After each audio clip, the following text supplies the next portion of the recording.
చదివింపులు ఇవ్వగలిగినటువంటి వారికి చదివింపులు ఇస్తూ ఉంటాం.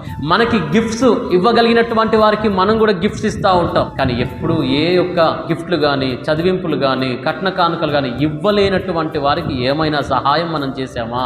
అందుకే ప్రభు అంటాడు, మీకు వందనము చెప్పు వారికే మీరు వందనం చెప్తే మీకు ఏం ప్రయోజనం? మీకు సహాయం చేయగలిగేటువంటి వారికి మీరు సహాయం చేస్తే ఏం ప్రయోజనం? మీకు సహాయము చేయడానికి ఎవరి దగ్గర అయితే ఏమీ ఉండదో వారికి మీరు సహాయం చేయండి. అది దేవుని దగ్గర పుణ్యంగా మిగులుతుంది. అంతేగాని మనం ఇచ్చాం, వారు మనకి ఇచ్చారు, అంతే కదండి. కట్నాలు కానుకలు ఈ చదివింపులు ఏవైతే ఉన్నాయో మనము 1116 వేస్తే జాగ్రత్తగా నోట్స్ లో వాళ్ళు రాసి పెట్టుకొని వారు కూడా మన కుటుంబంలో వివాహ శుభకార్యాలు ఏవైనా జరిగినప్పుడు అదే 1116 వేస్తారు. అంతేనా? లేకపోతే 2116 వేస్తారా వడ్డీతో సహా కలిపి? ఎవ్వరు కూడా వేయరు. మనం ఏది వేసామో అదే వారు కూడా వేశారు. చెల్లుకు చెల్లు. ఇదే కదా ప్రభు అంటున్నాడు. అది కాదంట.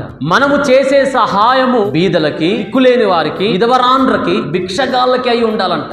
యాకోబు పత్రిక 1వ అధ్యాయము 27వ వచనంలో చూస్తే భక్తిలో ఒక భాగం అది. నిజమైనటువంటి నిష్కలంకమైన భక్తి ఏదనగా విధవరాండ్రని పరామర్శించడము, దిక్కులేని పిల్లలను ఆదరించడము, వారికి సహాయము చేయడమే నిజమైన భక్తి అంటాడు. దేవుని బిడ్డలారా, ఈరోజు అలాంటి వైఖరి మనం కలిగి ఉన్నామా? అలా ఎవరుంటారు అనంటే మంచి మనస్సు కలిగినటువంటి వారే. మనసు అందరికీ ఉందండి, మనసు అందరికీ ఉంది. కానీ నా ప్రశ్న ఏంటంటే మంచి మనసు ఉందా?